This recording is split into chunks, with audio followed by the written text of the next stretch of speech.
If you don't force yourself to improve, nothing in your life will. Think about this for a second. How many times have you said, "I'll start tomorrow"? How often have you known exactly what to do, but didn't do it? Most people don't lack potential. They just keep giving in to comfort, and comfort never builds a better life. This isn't about being lazy. It's about letting your feelings run the show. You feel tired, so you skip it. You feel unmotivated, so you delay it. But your life doesn't care how you feel. It only reflects what you do. This video is real. It's for people who are tired of falling back into the same habits. It's for people who want to stop wasting time and start building something that lasts. No more waiting, no more soft talk. If you're ready to push past your limits and take control of your progress, this is your starting point. Let's get into it. Chapter 1. Stand up and fix what you keep ignoring. You know what's tough? Facing something you've been avoiding for days, weeks, or maybe even years. That's hard. But do you know what's even harder? Living with the results of never doing it. Every day, you wake up, and there's something pulling at your mind, a task you haven't completed, a habit you haven't broken, a conversation you haven't had, a decision you've postponed. And the longer you delay it, the heavier it gets. That's the weight of neglect. That's the cost of ignoring what needs your attention. Improvement doesn't start when things are perfect. It starts when you stand up and deal with what's been slowing you down. That's the moment change begins. Most people are waiting for some ideal day to start over. They say they'll do it next week, or after the weekend, or when they feel more ready. But there is no perfect day. There is only today. And the truth is, if you're not willing to face it now, you likely won't face it later.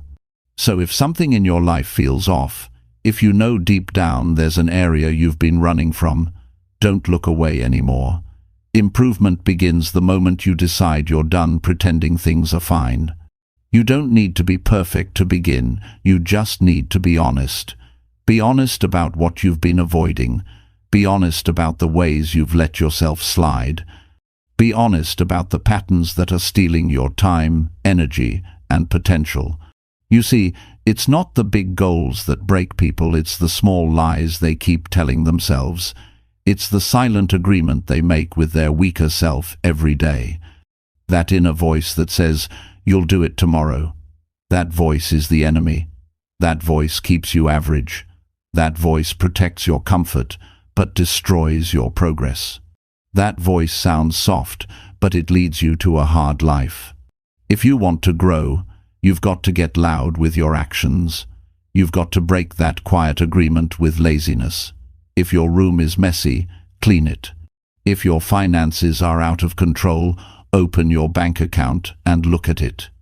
If your health is falling apart, go for a walk and eat a proper meal today. Not tomorrow, not next month, today. Because the moment you face it is the moment you take your power back. Every problem you ignore grows in the dark, but every problem you face gets smaller in the light of action.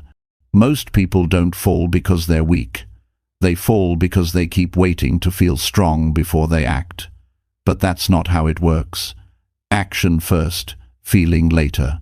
Strength comes from doing hard things, not thinking about them. The person you want to become is already inside you, but that version of you is hidden behind all the things you're avoiding.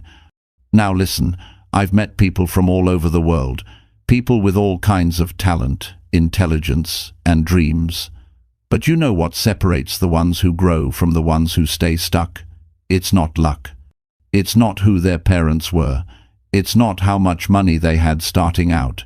It's the decision to face what's hard without turning their back on it. They got up and fixed what they kept ignoring. You don't need a new course or a new app to do that. You need courage. You need discipline.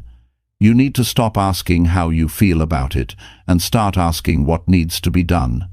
Start small if you have to. Clean your workspace. Answer that email. Go to bed on time. Drink water.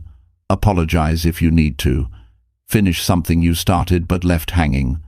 Those little steps may not seem like much, but they stack up, and every one of them builds your confidence back, brick by brick. When you take action, even if it's small, your brain starts to believe again. Your self-respect starts to grow again. You stop feeling like life is happening to you, and you start feeling like you're directing it. That's power. That's ownership. That's improvement. And the truth is, no one's coming to rescue you. No one's going to wake you up early. No one's going to sit you down and fix your problems for you. You have to do it. You have to rise up and take that first step when no one's clapping for you. That's real growth. That's what separates the talkers from the doers. You know what needs your attention. You don't need more time, you need more responsibility. Growth isn't about doing more. It's about doing what matters. It's about picking the area of your life that's been ignored for too long and finally saying, enough, I'm going to deal with this. I'm going to stop escaping. I'm going to stop blaming. I'm going to stop hiding. Because once you deal with that one thing, your energy will shift. Your identity will start to change. You'll feel more capable. You'll start trusting yourself again. And that's when the magic starts happening, not in theory, but in real life. See, self-improvement isn't a lifestyle trend. It's a personal promise. It's not something you do only when you feel motivated. It's something you do because you respect yourself. And every day you ignore what matters, you're breaking that promise to yourself. But every time you take action, no matter how small, you're building it back stronger. There's no shortcut to growth. There's only facing what you've been avoiding and doing what needs to be done without delay, without excuses, without running. That's the work. That's the discipline. That's how you get better. I know it's uncomfortable. I know it's hard. But here's the thing, avoiding the problem doesn't make life easier. It just makes you weaker. And you're not here to be weak. You're here to get stronger. You're here to push yourself. You're here to become the version of yourself that you respect. The version that takes charge.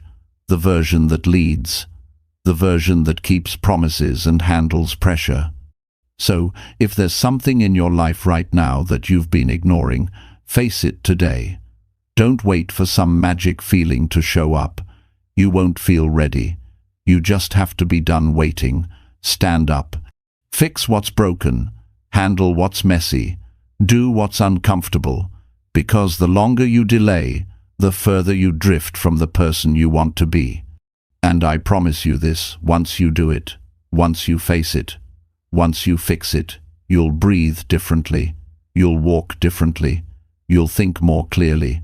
You'll trust yourself more. And from that moment on, you'll realize that growth was never as far as it seemed. It was always on the other side of doing what you've been ignoring. You want to improve? Start there. Stand up and fix what you keep ignoring. That's the first step to real change. That's how the climb begins. And once you take that step, everything else starts to move with you.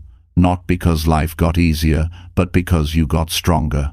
And that strength, that daily choice to face what matters, is how you force yourself to improve every single day.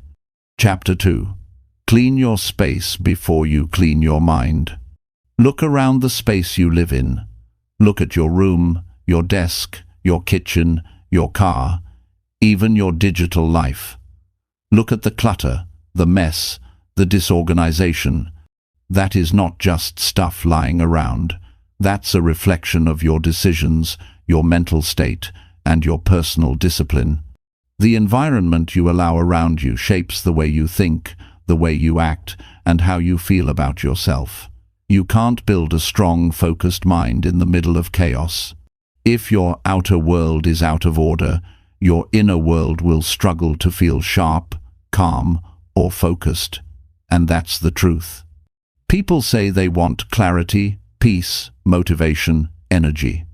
But it's hard to have those things when you're waking up in a room full of clothes on the floor, cups on the table, tasks undone, and random papers piled up. You can't expect your mind to be clear when your environment keeps reminding you of everything you haven't handled. That silent stress builds up. It becomes mental noise. And every day you ignore it, it chips away at your focus, your motivation, your power. Before you try to reset your mindset, start with what you can control right now. Clean your space. That's not just about being neat, it's about taking back control.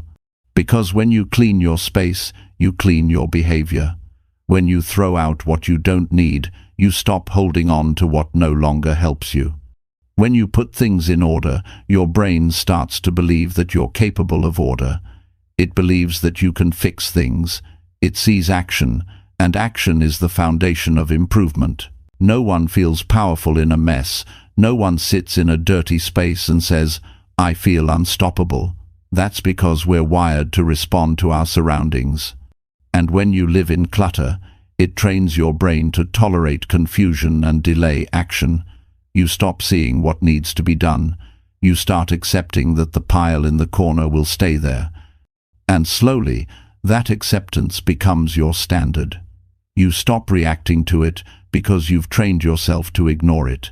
And that mindset leaks into everything else. You delay things.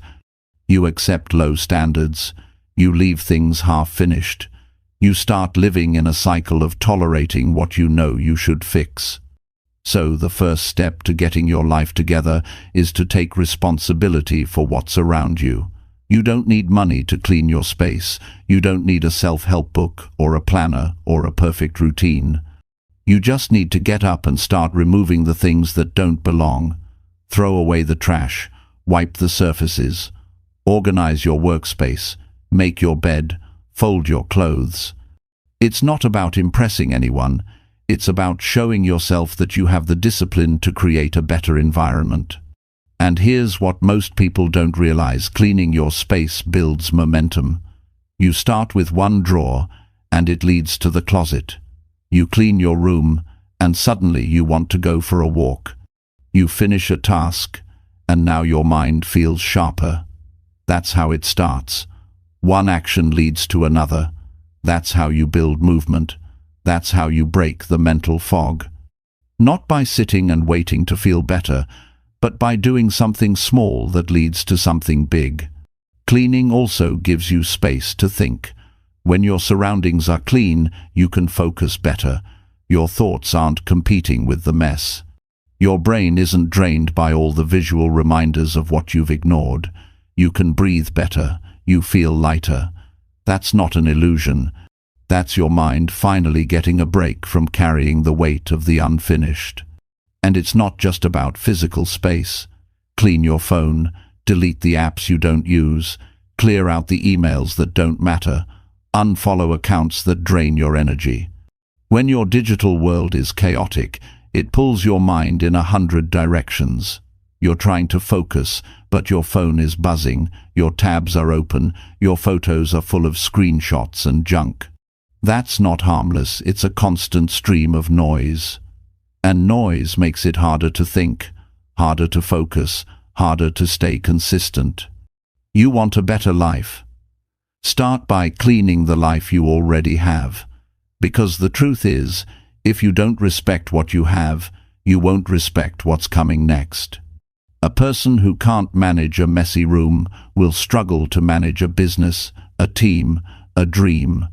Because the habits are the same. Either you fix what's broken or you look away.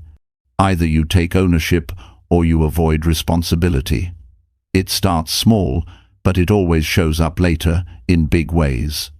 People talk about feeling stuck. They say they're unmotivated or depressed or overwhelmed. And yes, those are real and serious feelings.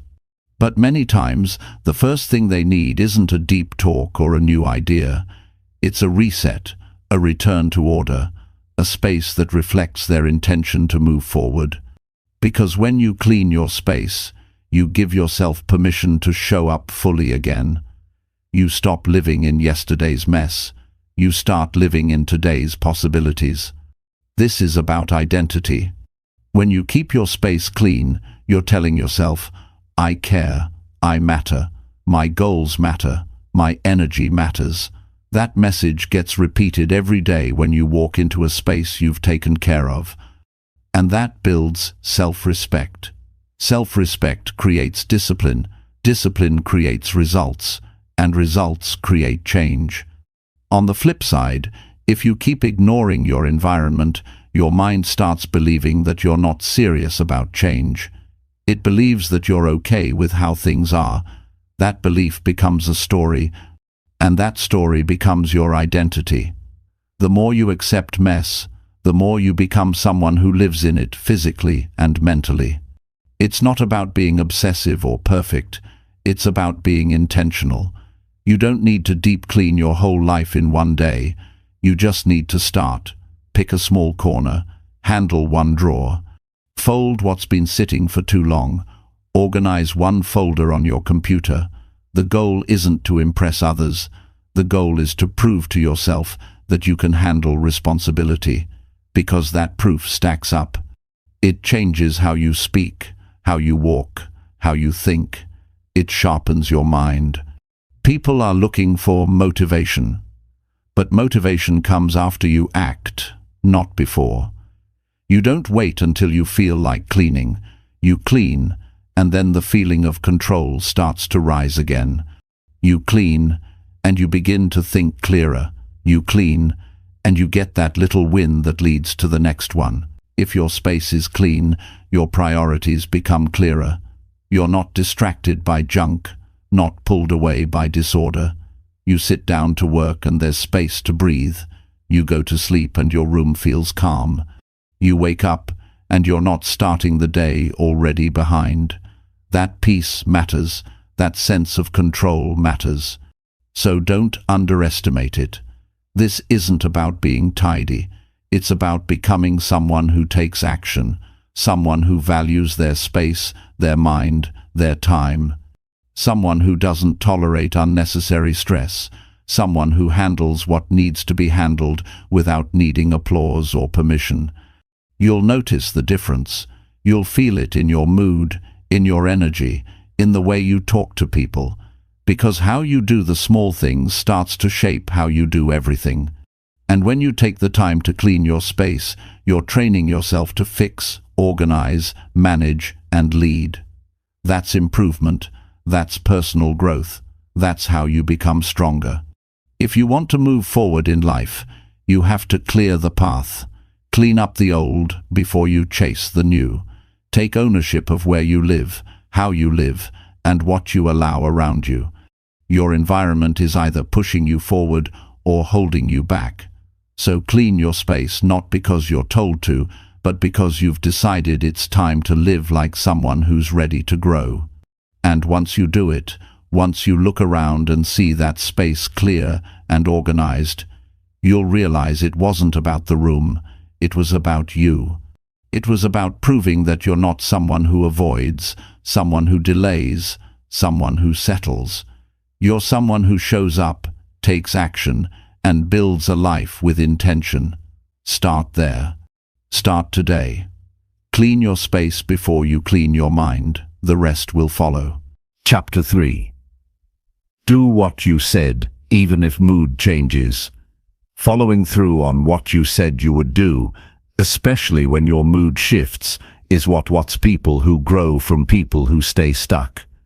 It's easy to make a plan when you feel good. It's easy to say you'll wake up early, finish the project, eat clean, read the book, stay off social media, or stick to your routine when you're in the right headspace. But life doesn't care about how you feel when it's time to act. Life checks if your actions match your words when it's hard. That's the real test. Most people don't struggle because they're incapable.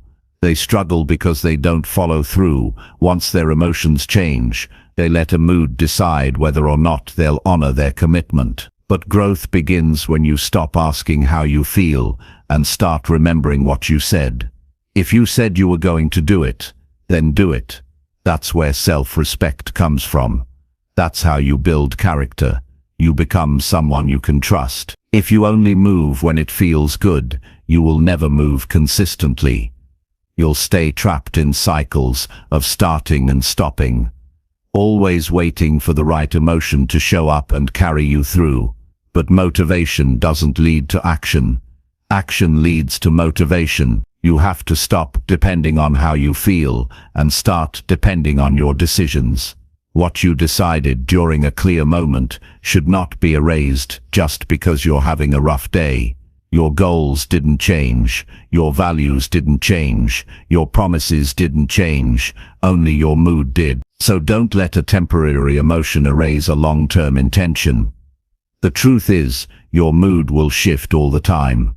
You'll feel tired, irritated, bored, sad, frustrated, or distracted.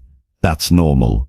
But discipline isn't about doing something when everything feels perfect. Discipline is doing what matters, even when everything feels off. If you only take action when the mood is right, you'll miss out on 90% of your potential, because most of your growth will require effort when your energy is low, not when it's high.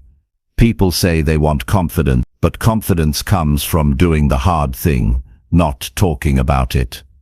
Every time you show up and keep your word, even when you don't feel like it, you build a deeper trust with yourself.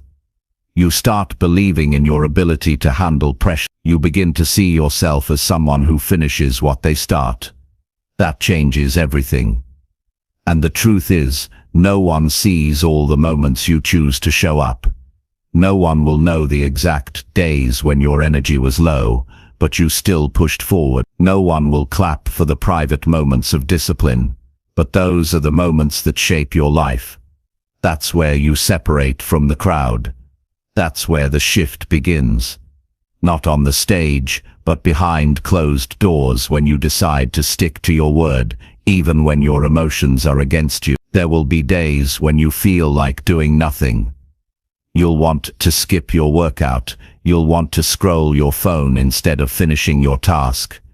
You'll tell yourself, just for today, I'll rest.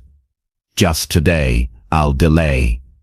But those little compromises are dangerous because they become habits. And those habits start defining your life. What starts as one skipped task turns into a pattern of avoiding hard things. And soon you find yourself stuck again.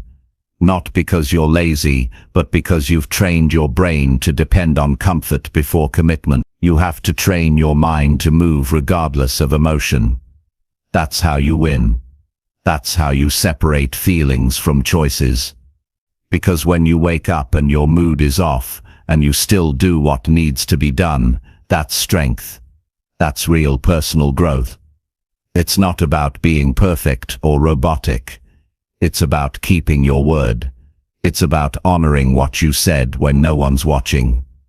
And here's what's real. No one is coming to make sure you do it. No one's checking in to make sure you followed through. It's on you. Your integrity is your responsibility.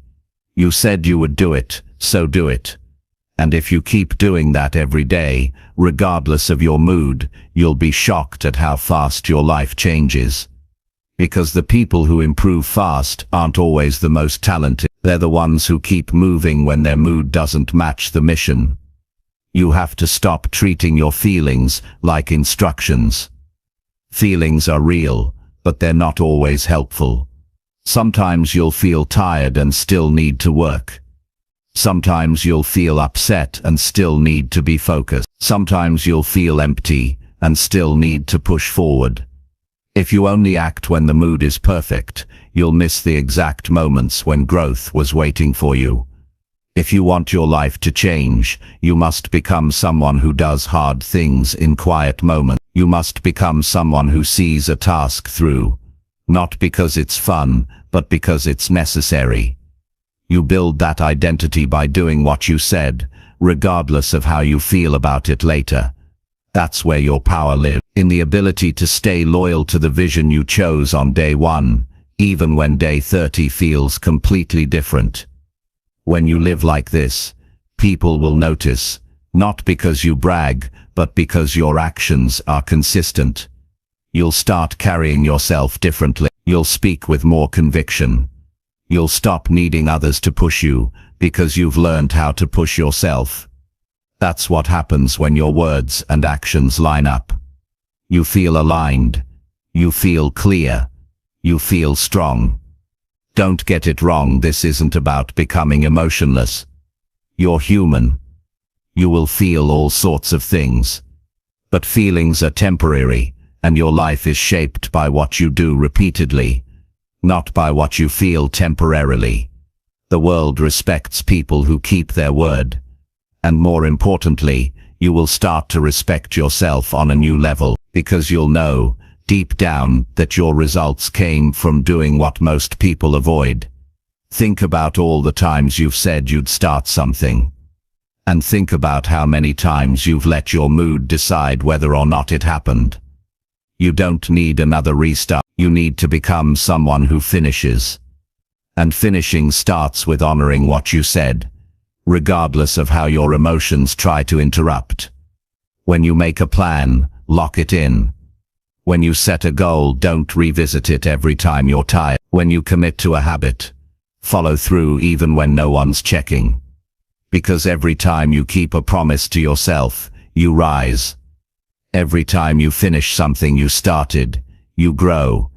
Every time you act without relying on motivation, you level up your identity. You won't always feel ready. You won't always feel good. You won't always feel motivated. But you can always choose to follow through. That's your power. That's your edge. That's what creates real momentum. Start paying attention to the little things. If you said you'd read, read. If you said you'd go to the gym, if you said you'd stop procrastinating, then act now. These small moments of integrity shape everything. They teach your brain that your word means something. They show your nervous system that action is the default, not delay. And over time, that changes how you respond to every challenge. You'll still have emotions, but your emotions won't control your life anymore. You'll feel tired and still work. You'll feel nervous and still speak. You'll feel bored and still show up. That's growth.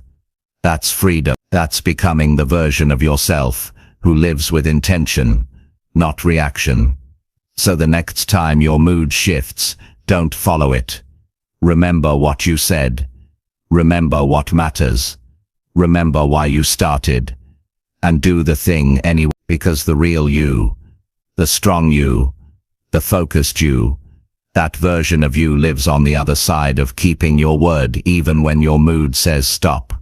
That's how you take control of your life. That's how you build unstoppable momentum. That's how you force yourself to improve, by doing what you said every single time, especially when it's hard, especially when the mood changes. Because that's the difference between those who wish for a better life and those who actually create one. Chapter 4. Talk to yourself like someone who wants better. The way you speak to yourself matters more than you think.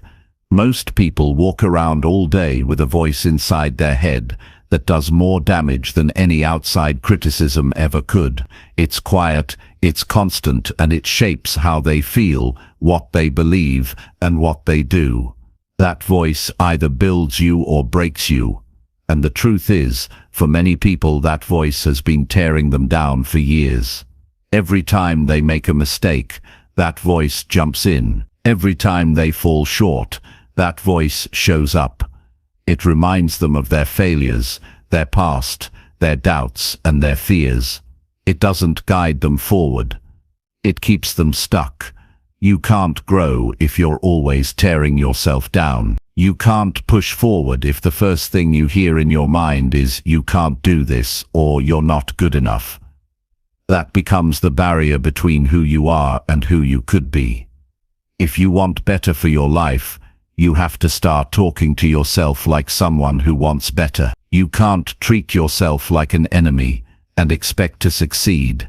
That doesn't mean lying to yourself or pretending everything is perfect.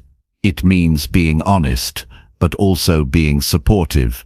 It means holding yourself accountable but doing it from a place of belief, not shame. Imagine you were mentoring someone who truly wanted to grow. Would you speak to them the way you speak to yourself? Would you criticize them for every flaw, remind them of every failure, and crush their confidence before they even start? Or would you encourage them, give them direction, and remind them of their potential? Now ask yourself, why don't you do the same for you? The words you say inside matter. They shape your attitude. They influence your energy. They guide your choices. If you keep telling yourself that you always mess up, that you'll never change, that it's too late, or that you're not good enough, you're building a mental environment that makes growth impossible. And you don't even realize you're doing it because it feels normal. But just because it's normal doesn't mean it's right. And just because it's familiar doesn't mean it's helpful. Start becoming aware of how you talk to yourself when things go wrong. Pay attention to your inner language when you feel behind, when you make a mistake, when you fall off track. Are you being the kind of person you'd trust for support? Or are you making it harder for yourself to keep going? Growth doesn't come from beating yourself up. It comes from understanding your behavior and giving yourself direction. It comes from seeing where you went wrong and giving yourself a plan to move forward, not punishment, but purpose. You need that voice inside to become a coach, not a critic. You need to stop feeding yourself negativity and start feeding yourself belief. You don't have to fake confidence. You just have to stop programming your mind with doubt. You do that by changing your self-talk, by interrupting those automatic phrases that keep playing in your mind. When you hear yourself say, "I always quit," replace it with, "I'm learning how to stay consistent." When you hear, "I'll never change," replace it with, "I'm building new habits every day." These aren't empty words, they're commands to your brain. They're mental shifts. They redirect your attention. They open a different path. People think affirmations are cheesy, but the truth is, we're all using affirmations. We just call them thoughts. If you repeat to yourself all day that you're lazy, that you're behind, that you're stuck, then you're affirming your limitations. You're locking yourself into that identity. But if you start choosing words that lead you somewhere better, everything begins to shift. You start acting different because you feel different. And you feel different because you think different. It's not magic, it's psychology, it's habit, it's repetition. You can train your mind just like you train your body. But you have to start small and be consistent. Start by noticing when you talk down to yourself. Catch it in the moment. Don't let it slide. Call it out. Replace it. Speak words that challenge you, but also support you. You don't need to be soft. You need to be real. Talk to yourself with truth, but also with direction. Stop saying "I can't" and start saying "I will figure this out." Stop saying "this is who I am" and start saying "this is who I'm becoming." The most powerful person in your life is you, not your parents, not your boss, not your friends. You. Because no matter what anyone says, your mind listens to you the most. So give it something strong to listen to. Stop waiting for someone to motivate you. Stop hoping someone will come along and fix your mindset. That's your job. That's your responsibility. That's how you take control of your life. This isn't about being overly positive or pretending to be happy all the time. It's about being intentional with your words, because the words you speak internally form the beliefs that drive your behavior. And if your beliefs are broken, your actions will never be consistent. Fix the way you speak to yourself, and you'll fix the way you show up in life. Start today. Don't wait for some special moment. Begin with the next thought that enters your mind. If it's negative, challenge it. If it's limiting, replace it. You have that power. You're not a slave to your thoughts. You're the one creating them. And that means you can choose better ones. Your brain believes what you tell it repeatedly. If you tell it you're stuck, it finds proof. If you tell it you're improving, It looks for ways to grow. It doesn't care what's true. It cares what's repeated. So start repeating what you want to become.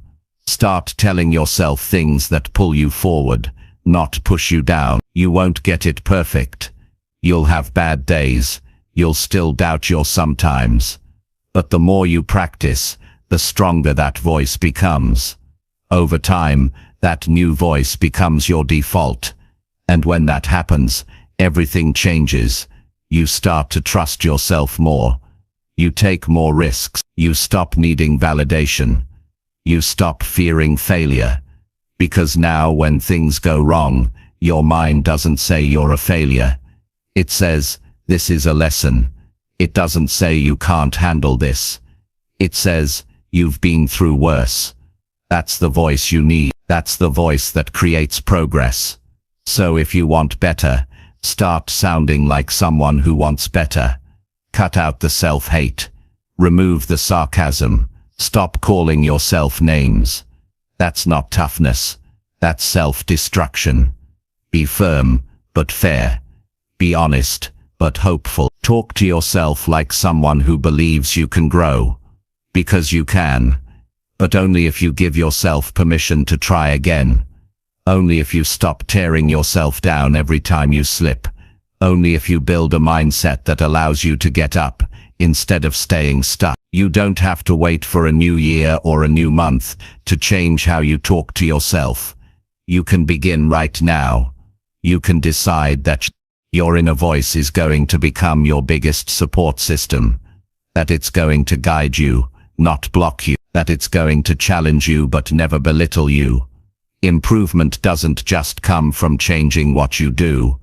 It comes from changing how you speak, how you think, how you respond to yourself when things get hard. It comes from building an inner dialogue that pushes you forward instead of pulling you down.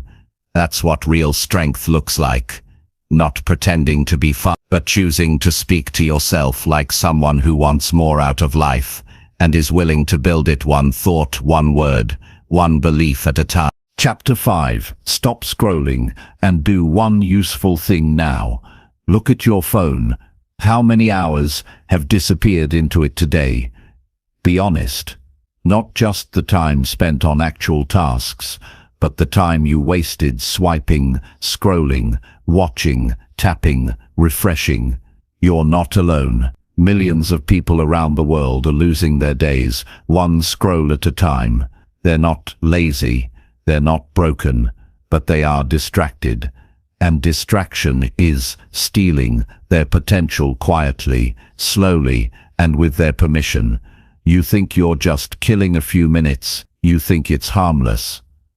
But those few minutes add up. 10 minutes in the morning, 20 during lunch, 40 before bed.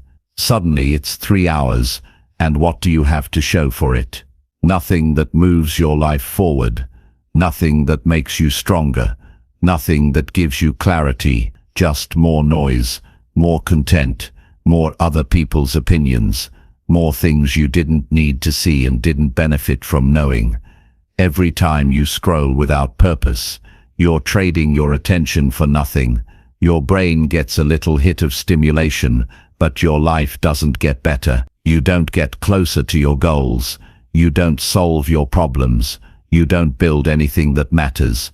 You just pass time, and time is not something you get back.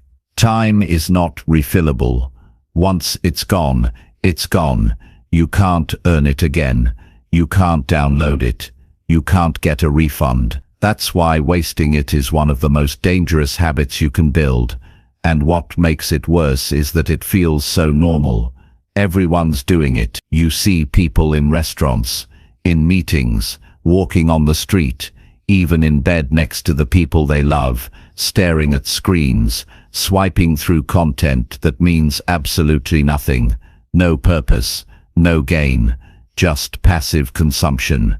And what happens when you live like that long enough? You start to lose the ability to focus. You lose the energy to do deep work. You lose the hunger to take action. Your mind becomes used to reacting instead of creating. And slowly, you lose momentum in your own life. You know what you should be doing. There's something right now that could move your life in a better direction. Maybe it's organizing your space. Maybe it's planning your day. Maybe it's calling someone you've been avoiding. Maybe it's working on that idea you keep thinking about but never starting. You know what it is, but instead of doing it, you reach for your phone. You scroll. You delay. You distract yourself from responsibility. And then you wonder why nothing's changing. The truth is, you don't need more motivation. You don't need another video or another quote. You need to stop scrolling and do one useful thing now, not later. Now. That one thing can be small, but it must be useful. It must matter. It must make you better. Because action creates progress, and progress creates energy, and energy pulls you forward. Scrolling doesn't do that. It just pauses your life while you watch others live theirs. People say they feel tired all the time, but they're not physically tired. They're mentally drained, not because they worked too hard, but because they didn't work at all. They spent hours looking at everything except their own path. They filled their minds with so much random input that they had no room left to think clearly. That mental clutter builds up. It makes you feel stuck. But you're not stuck. You're just buried under things that don't matter. And the only way to climb out is to act. One action. That's all it takes to break the pattern. Put the phone down.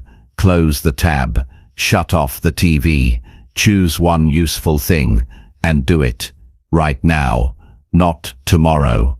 Not when you feel ready. Not after one more post. Now.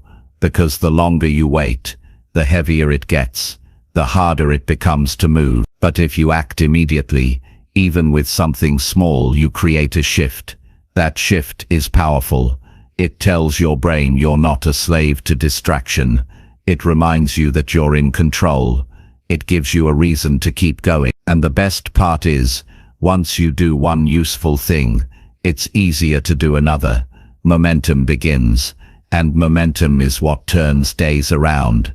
It's what pulls you out of a slump. It's what gets you back on track. Your future is being shaped by what you do now. Every scroll, every delay, every wasted minute is a brick in the wall that's blocking your potential. You can't say you want to improve and keep doing things that hold you back. It doesn't work like that. Improvement starts when you stop lying to yourself. When you stop saying just 5 more minutes and instead say I'm done wasting time. This isn't about quitting technology or never using social media again. It's about control.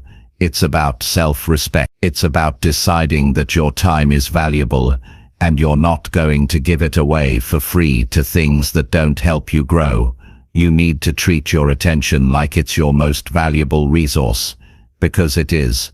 Whatever grabs it is shaping you. So be intentional, be protective, be ruthless about what you allow to pull your focus. If you're tired of feeling behind, if you're sick of wasting days, if you know deep down you could be doing more, then start now. Don't make it complicated. Don't overthink it. Just stop scrolling and do one useful thing. Wash the dishes, plan your schedule, take a walk, read one page, write down your goals, respond to that message, clear your inbox. One thing, that's it. And once you're done, do the next, and the next, and the next. The more you practice this, the easier it gets. You train your mind to stay present. You train your willpower to stay strong. You train your body to move with purpose. And that training carries over into every area of life. You become more disciplined at work. You become more focused in conversations. You become more intentional with your time. And people notice. You start standing out, not because you're louder, but because you're clear. You're not scattered. You're not distracted. You're grounded in action. You want to build a better life. Then stop using your free time to avoid. Stop drowning your energy in entertainment that doesn't move you forward. Start choosing action over distraction.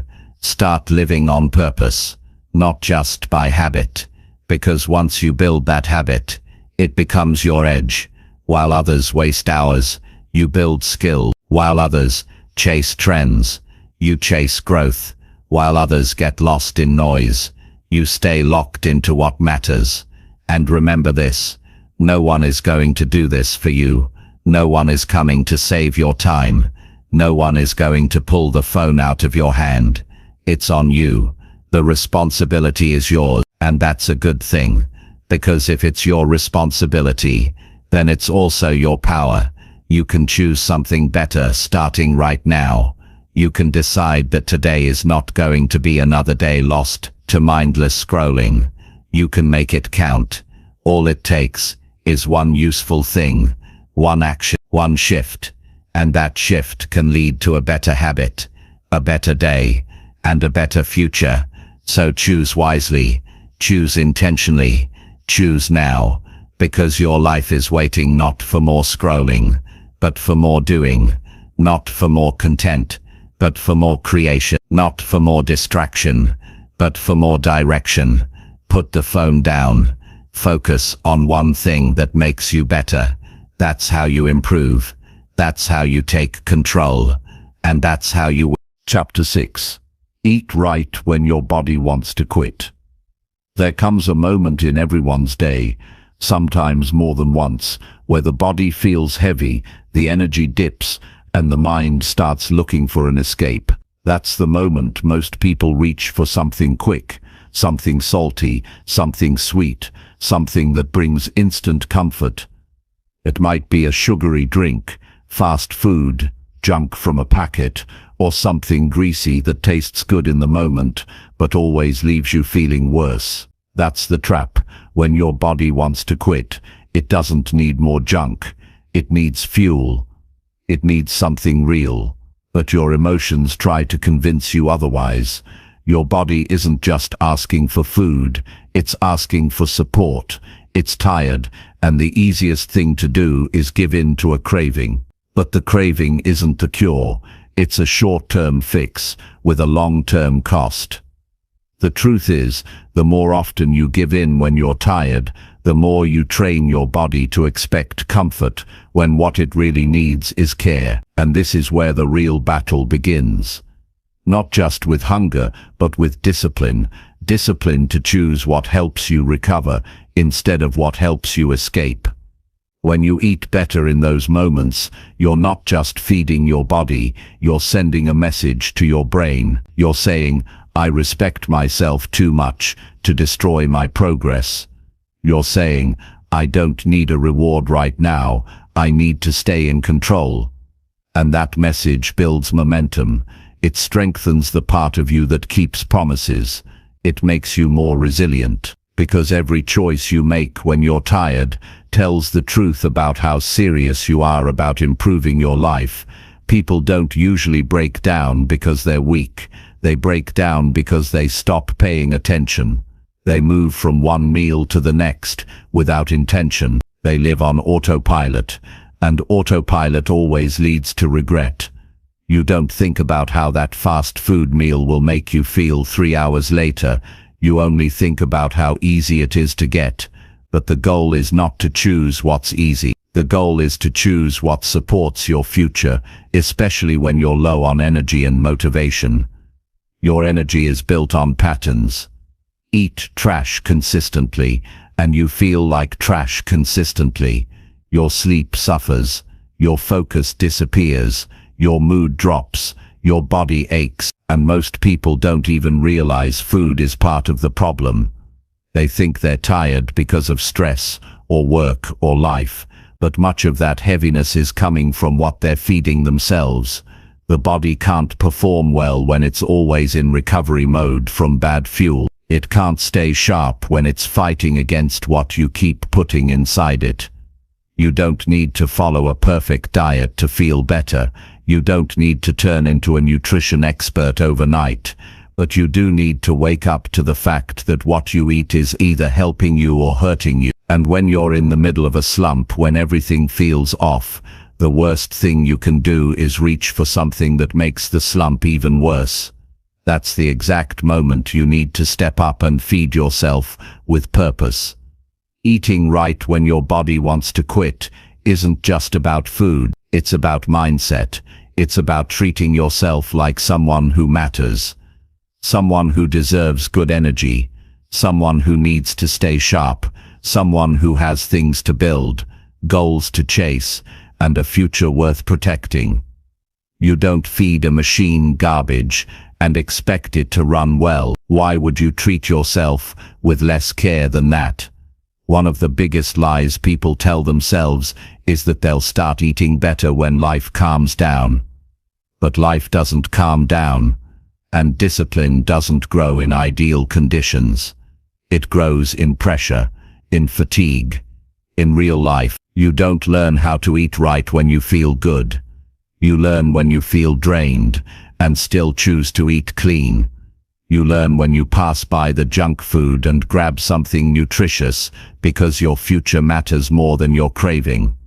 This isn't about being extreme, it's about being consistent.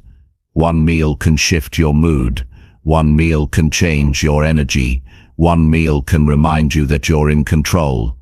It's easy to throw away an entire day just because you slipped once. But that's a mindset problem, not a food problem. You don't fix a mistake by repeating it, you fix it by choosing better next time. And that next time might be the very next meal. You have to train yourself to see food as fuel, not therapy. You're not fixing your stress with sugar, you're numbing it. And when the sugar crash hits, the stress is still there, only now you feel worse, and now you've built the habit of escaping instead of solving. But when you choose a better option, something simple and clean, something that gives your body the nutrients it actually needs, you start taking your power back. You start showing up differently. Improving your life doesn't happen in big dramatic moments. It happens in the small, quiet choices you make every day. Like what you eat when no one is watching. Like what you reach for when you're running on low. Like how you handle your nutrition when you feel like giving up. Those choices stack. They create a foundation. And over time, they shape how you think, how you move, and how you live. There are going to be days when your energy crashes. That's not failure. That's human. But what you do in those moments decides what happens next. Do you feed the crash with more poison? Or do you feed it with fuel that brings you back stronger? That decision is always yours. And the more often you make the right one, the easier it becomes. Don't let your feelings decide your food. Let your goals do that. Let your priorities lead. Let your commitment to growth be the voice that guides you in the kitchen, at the store, at the drive-thru. Even if you're busy, even if you're tired, there's always a better choice, and the better choice doesn't have to be perfect. It just has to be intentional. It just has to support your energy, not sabotage it. And here's what's real. Eating right doesn't just help your body, it sharpens your mind. It clears your focus. It lifts your mood. It gives you stamina. It makes you think better, react faster, and feel more confident. Because when your body is fueled right, your entire system works better. That's what most people never experience, how good they could actually feel if they stopped feeding themselves like they didn't care. You have to care. You have to take it seriously. You have to look at food as a tool. You wouldn't pour soda into a car engine and expect it to run. Stop doing that to yourself. Respect your system. Respect your future. Respect your energy. Because your work, your relationships, your progress, they all depend on how you feel. And how you feel is shaped by how you eat. There will be moments when your emotions scream for comfort. You'll want chips, sweets, soda, fast food, and it'll feel like a reward. But it's not a reward if it ruins your momentum. It's not a reward if it leaves you feeling worse. Start rewarding yourself with strength, with control, with discipline. Start feeling proud of the fact that you took care of yourself when it was hardest to do so. This is the moment where you decide what kind of person you're becoming. Someone who gives in when it's hard, or someone who steps up and feeds their future. Someone who uses food as a drug, or someone who uses it as fuel. That decision is made meal by meal, day by day, moment by moment. And every time you choose right, you build that identity. You become the kind of person who doesn't quit on themselves when things get hard. So the next time your body is tired, the next time your mind is cloudy, the next time you feel like quitting, don't reach for something that makes it worse. Reach for something that makes you stronger. Eat like your goals depend on it, because they do. Eat like your energy matters, because it does. Eat like you're going somewhere important, because you are. That's how you improve, not just in what you do, but in how you treat yourself when your energy runs low. Eat right when your body wants to quit. That's discipline. That's growth.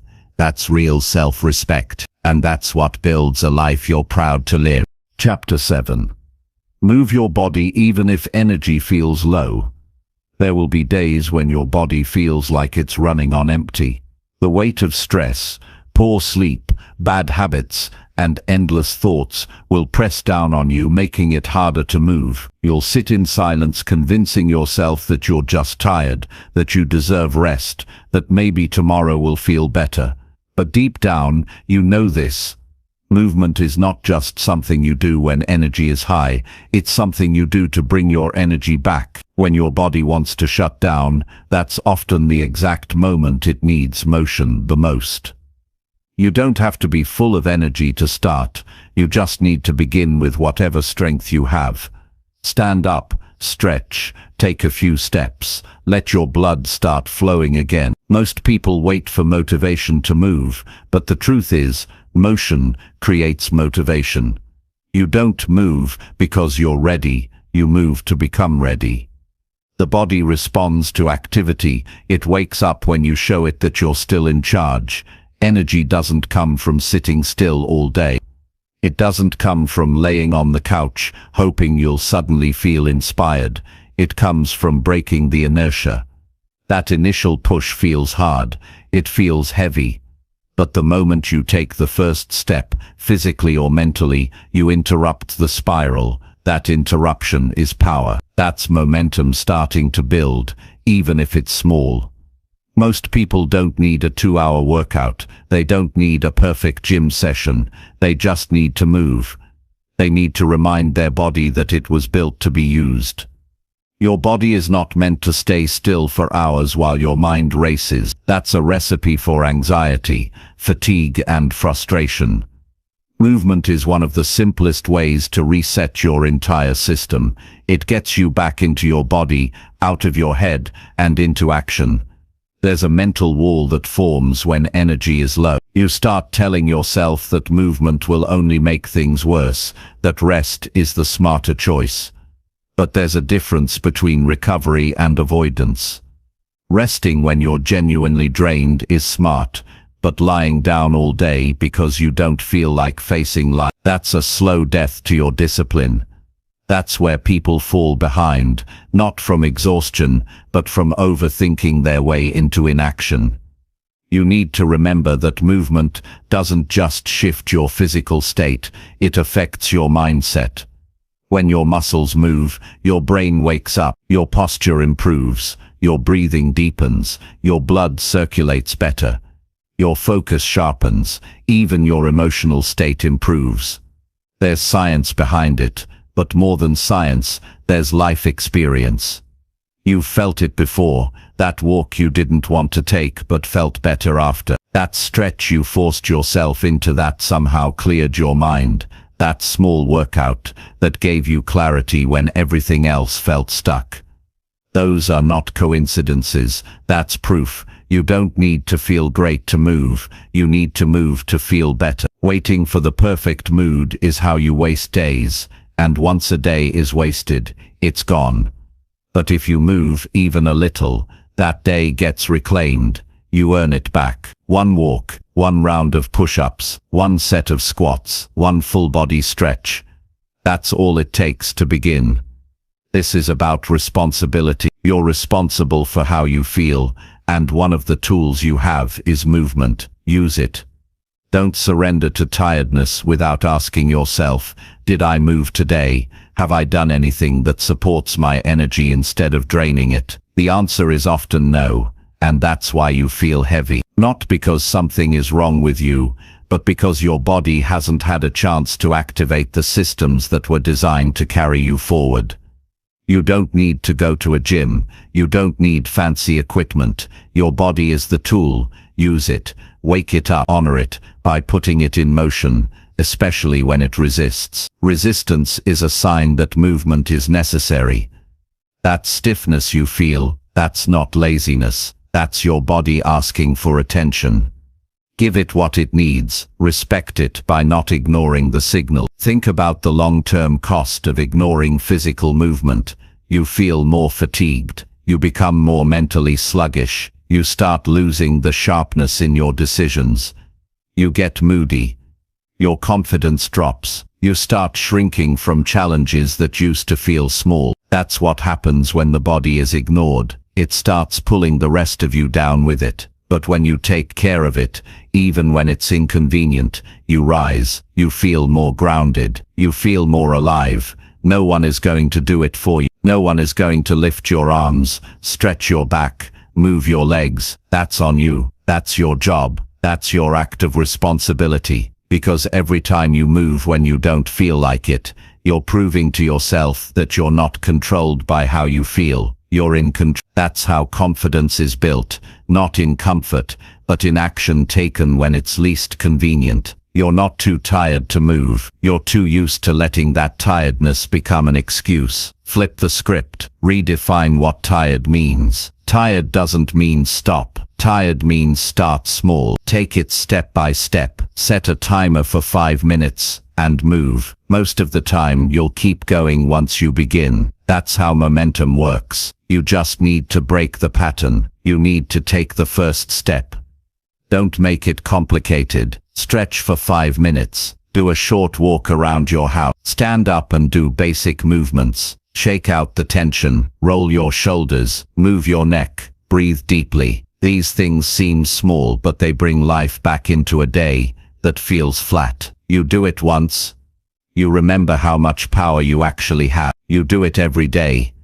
You become someone who doesn't quit on themselves just because they're tired. Tiredness is not the enemy. Stagnation is, because when you stop moving, everything slows down. Your ideas, your creativity, your optimism, your strength. You were not designed for stillness. You were designed for growth. Growth only happens in motion. There's also a mental battle in the background you don't always see. When you choose movement over comfort, you win that battle. You tell your mind, I'm not here to wait, I'm here to act. And that message rewires everything. You stop looking for the perfect moment. You start creating it. You stop asking for permission to feel better. You start giving it to yourself through action. You'll notice the shift. It won't take long. Move your body and your thinking clears up. Move your body and your mood stabilizes. Move your body and your sense of control returns. It's simple, but it's powerful. You don't need more advice. You don't need a new strategy. You just need to move when you don't feel like it. This habit, once built, will save you in difficult times. It will carry you through fatigue, uncertainty, pressure, and low motivation. It becomes your anchor. It becomes your default response to difficulty. Don't freeze. Don't hide.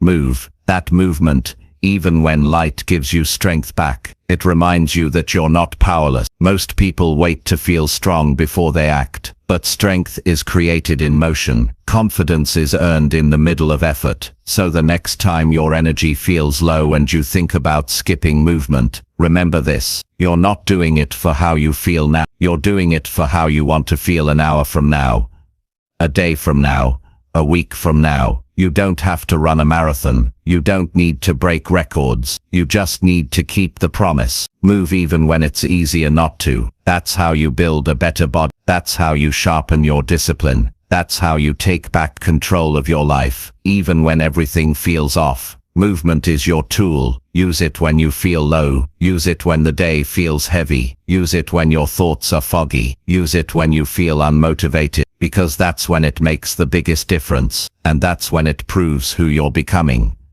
Someone who doesn't wait to feel good to do good. Someone who leads with action. Someone who keeps going when others stop. That's growth. That's ownership. And that's how you rise every single time. Chapter 8. Track your actions, not your fake intentions daily. You can talk about goals all day.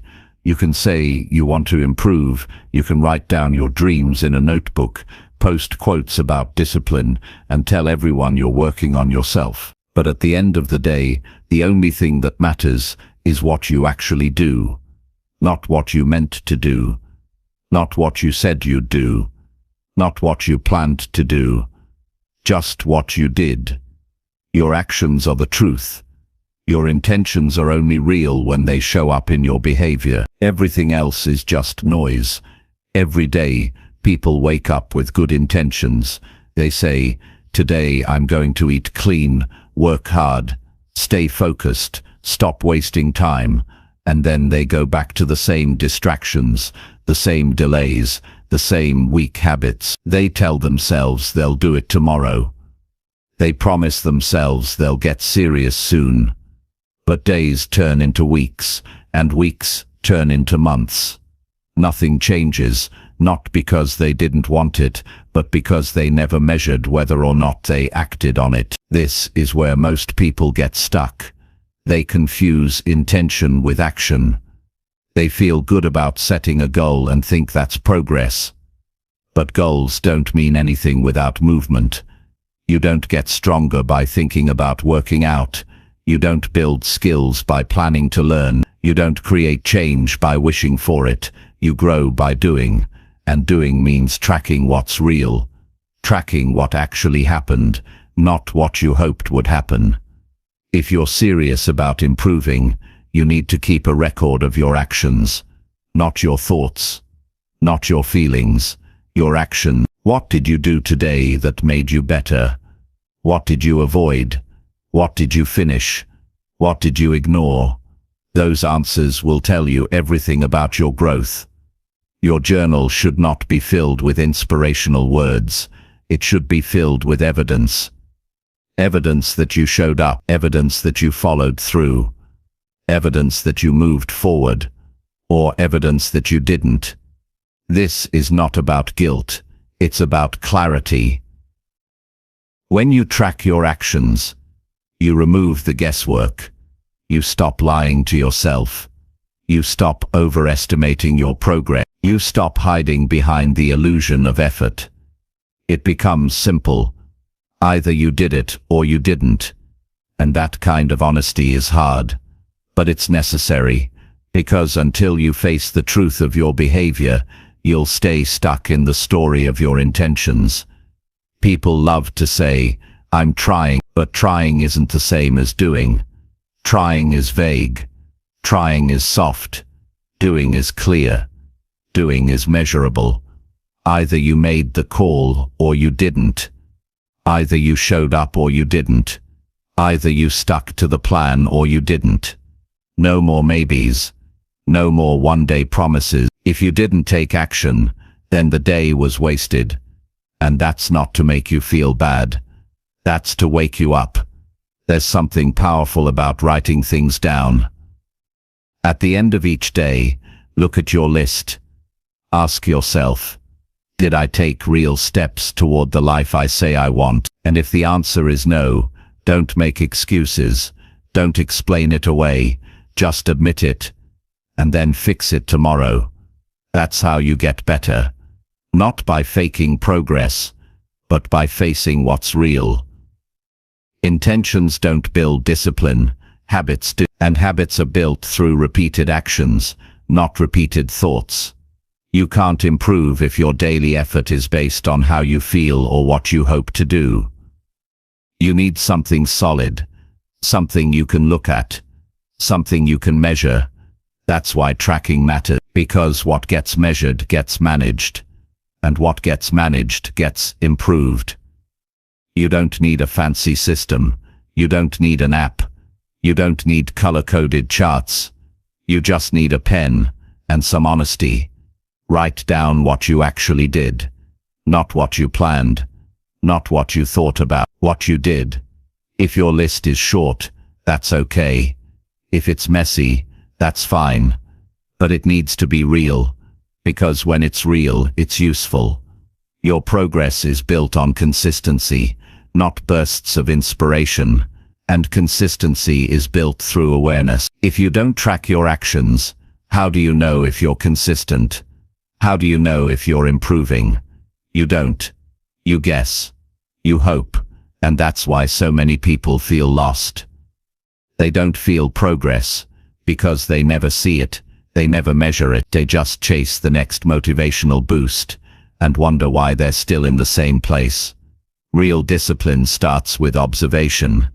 It starts with paying attention to your behavior, not your excuses, not your moods, but your patterns. Patterns tell the truth, and you can't change a pattern you don't see. That's why you write it down. That's why you track. You become your own coach. You stop relying on motivation and start depending on data. Every day is a vote. You're either voting for the life you want or the one you're trying to lead. Every action is a ballot. Every habit is a statement. Are you choosing growth or comfort? Are you acting on purpose or running on autopilot? Your answers live in your actions, not your words. Start treating your day like it matters, because it does. Start looking at time like it's valuable, because it is. You don't have forever. You don't have unlimited chances. Every day you delay your actions is a day you're further from your potential. And potential without action is nothing but wasted space. It's easy to talk about goals. It's easy to plan. But planning isn't progress. Talking isn't work. The only thing that matters is what gets done. Track that. Build that. Measure that. Your future is being shaped by what you do when no one's watching, and that's exactly what your daily actions reveal. This isn't about being perfect. You will mess up. You will have bad days, but if you're tracking your actions, you'll see the pattern. You'll know when you're slipping, and you'll catch yourself before you fall too far. That's the safety net you build, not through motivation, but through clarity. You want to grow. Prove it. Prove it with your action. Prove it by tracking your behavior when it's hard. Prove it by facing the gap between what you say and what you do. That's where change begins. That's where improvement starts. Not in intention, but in action. So every day, ask yourself one simple question. What did I actually do today to improve? Write down the answer. Face it. Learn from it. Build on it. And repeat. That's how you change your life. One real action at a time. No fluff. No fake motivation. Just the truth. The honest, consistent truth. And if you can do that, every single day, you'll become unstoppable. Not because you dreamed it. Not because you hoped for it. But because you earned it. One tracked action at a time. Chapter 9. Look in the mirror and tell the truth. Stand in front of the mirror, not to fix your hair, not to adjust your clothes, not to check your face. Stand there to face the one person who knows the full truth about you. No filters, no performances, no distractions, just you and your reflection. This is not about appearance. This is about honesty. This is about accountability. Because growth begins when you stop lying to yourself. You can pretend to the world. You can act like everything is fine. You can smile in front of others and hide behind habits. But when it's just you in the mirror, none of that works. That reflection doesn't care about your excuses. It doesn't listen to your stories. It doesn't applaud your intentions. It shows you what is. And most people avoid that level of truth, not because they can't face it, but because they've become too used to running from it. The reason people stay stuck is because they avoid the uncomfortable parts of self-awareness. It's easier to say, "I've just been busy," than to admit, "I've been wasting time." It's easier to say, "I'm working on it," than to admit, "I haven't done a single thing I said I would." It's easier to focus on someone else's faults than to admit, "I'm not showing up for myself." But all of that keeps you in the same place. No matter how much you talk about change, nothing happens until you stop protecting your comfort and start protecting your truth. You need to look yourself in the eye and tell it straight. If you've been lazy, admit it. If you've been inconsistent, own it. If you've been avoiding the hard work, call it what it is. Not because you're trying to shame yourself, but because you respect yourself enough to stop pretending. Pretending never helps you grow. It keeps you soft. It keeps you small. It delays the exact changes that could change everything for you. The mirror doesn't lie, and that's exactly why it's so powerful. It reminds you that your life is the result of your choices, not your past, not your circumstances, not your potential, your choices. And if you want better results, you need better decisions. But you can't make better decisions if you're still lying to yourself about where you really are. There's nothing wrong with being behind. There's nothing wrong with struggling. There's nothing wrong with falling off track. The problem is pretending you're not. The problem is acting like you've got it all figured out when deep down you know you're lost. The truth may hurt in the moment, but it will always give you the power to start over with clarity. Lies may feel good for a second, but they leave you trapped. You need to build the habit of facing yourself daily, not once in a while, not when things fall apart. Every day, ask yourself the real questions. Did I do what I said I would? Did I act on my priorities or my distractions? Did I grow today, or did I just go through the motion? These answers can't be sugar-coated. They need to be honest, even if they sting, because it's the sting that wakes you up. It's the sting that breaks the pattern. It's the sting that says enough is enough. That's the moment real change becomes possible. Not when you're inspired, but when you're honest. And you can only get that honesty from yourself, not from a book, not from a podcast, not from advice. From facing yourself and saying, "This is where I really am, and this is where I need to go." You don't grow by looking away. You grow by looking directly at what's holding you back. And most of the time, it's not something out there. It's a decision you keep avoiding. It's a habit you keep justifying. It's a standard you keep lowering. But once you name it, once you say it out loud, it loses its grip on you. The weight of denial disappears, and now you're left with the raw material for progress.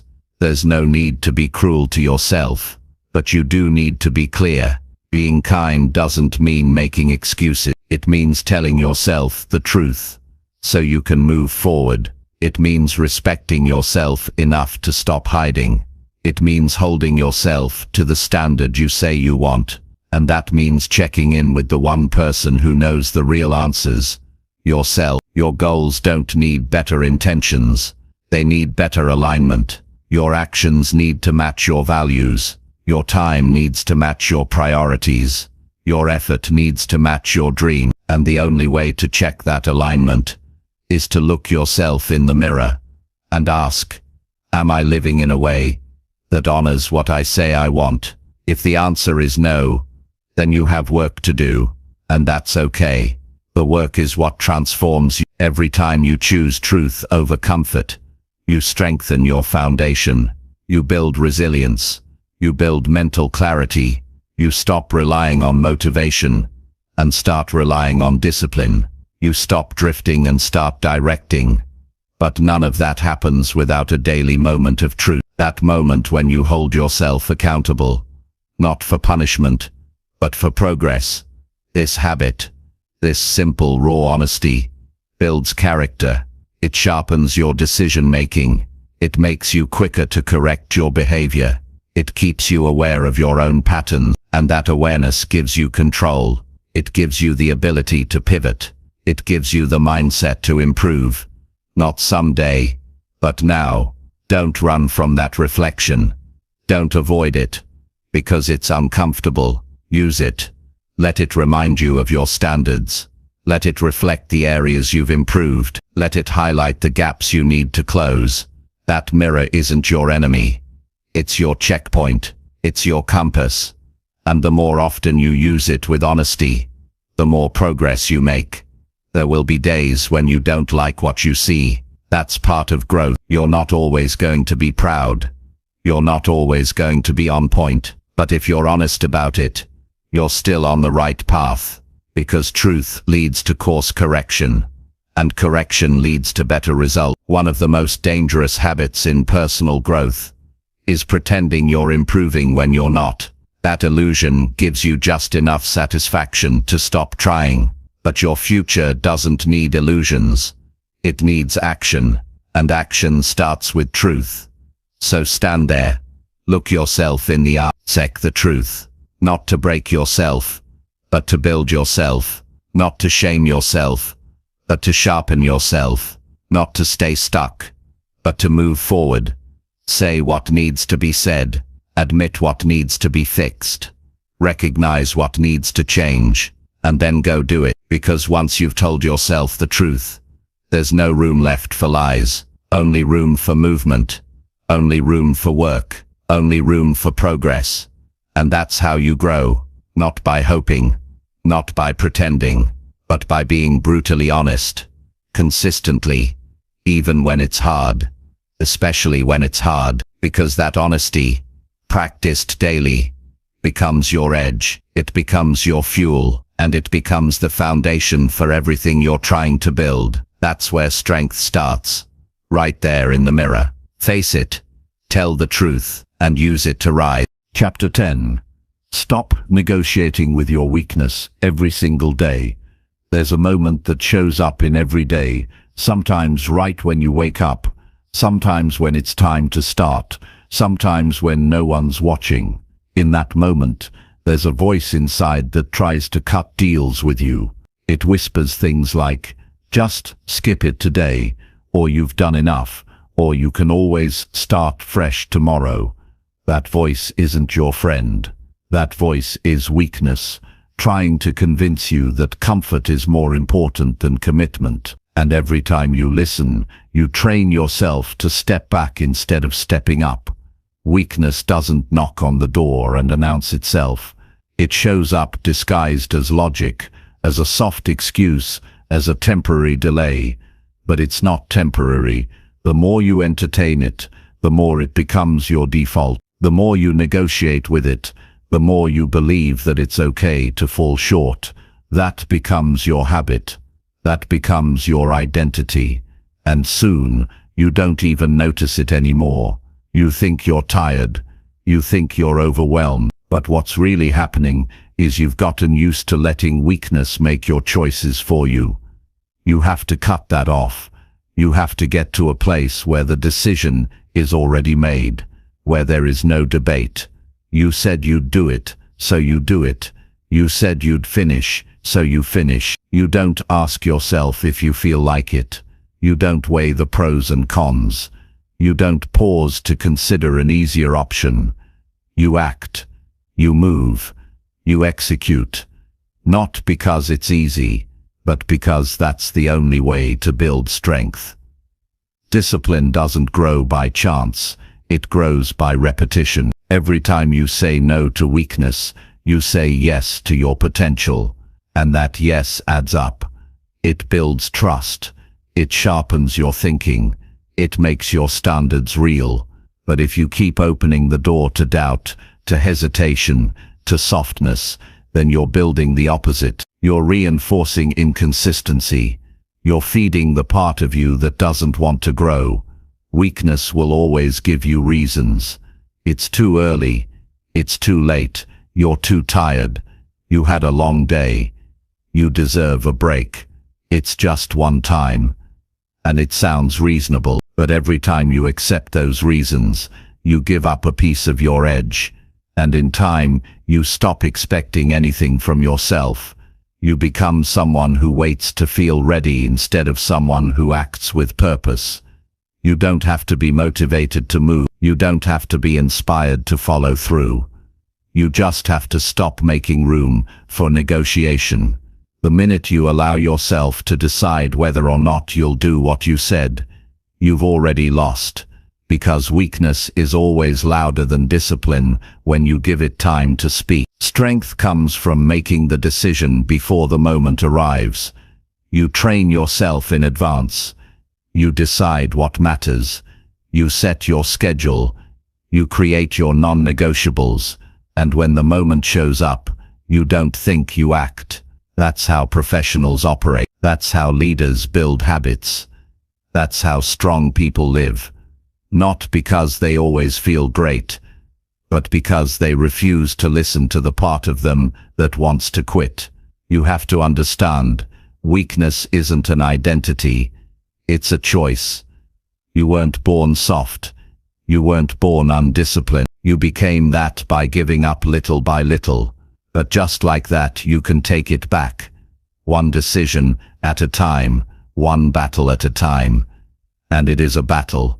Every day, between who you were and who you're becoming, between what's easy and what's necessary, between comfort and growth. You don't win that battle by hoping for better thoughts. You win it by acting faster than your excuses, by creating routines that lock you into progress, by not leaving the door open for weakness to walk in. And that starts with honesty. Where are you negotiating with yourself? Where are you telling yourself partial truths? Where are you allowing delay to disguise itself as planning? Once you spot it, cut it. No more back and forth. No more letting emotions guide decisions. Emotions change. Standards don't. If you only act when everything feels good, you'll never see what you're capable of. Your best work comes when you act in spite of how you feel. That's where growth lives. In the uncomfortable, in the effort, in the moments when no one's watching, and the only person who can hold you accountable is you. Think about how much time you've lost talking yourself out of action. How many goals you've pushed back. How many plans you started and didn't finish. Not because you weren't able, but because you kept negotiating with your weakness. Every skipped task, every delayed start, every lazy excuse. It all adds up, but so does the opposite. Every disciplined step, every time you push through, every action taken without giving in to softness, that adds up too. And that's what turns average into exceptional. There's a part of you that knows what needs to be done. It doesn't need more motivation. It needs more commitment. It needs fewer escape routes. It needs you to take the option to quit off the table completely. That's how you become someone different. Not by dreaming, not by hoping, but by removing the choice to back down. That's real strength. Not loud, not flashy, just solid, quiet, consistent. And when you stop negotiating with your weakness, you feel it. You walk taller. You speak with more certainty. You carry yourself differently. Because now you trust yourself. You know you won't fold when it's hard. You know you don't need ideal conditions to show up. You know your word means something. That's not just discipline. That's power. That's how confidence is built. Through action repeated, without excuse. You don't have to fix everything in one day. But you have to stop giving yourself reasons to stay the same. That means getting uncomfortable. That means choosing what pushes you forward over what feels good right now. That means doing what matters, even when your mood says otherwise. This is not about being perfect. You will slip. You will get tired. But the difference now is that you no longer enter into discussion with the voice that says give up. You hear it, but you don't respond. You move anyway. You work anyway. You finish anyway. That's how momentum is built, through consistency, through ownership, through refusing to settle for anything less than your best effort. Every day, the choice is yours. Feed your weakness, or feed your strength. Give in to excuses, or rise above them. Listen to fear, or act through it. No one else can make that choice for you. But once you make it, once you choose to stop negotiating, everything begins to change. Not instantly, but steadily. Day by day. Action by action. Your goals don't care how you feel. They care what you do. Your future doesn't need more conversations about what you might do. It needs execution. It needs action taken when it's hard. That's where transformation starts. In the decision to do the work without opening the door to doubt. So stop explaining why you can't. Stop waiting until it feels right. Stop looking for another reason to delay.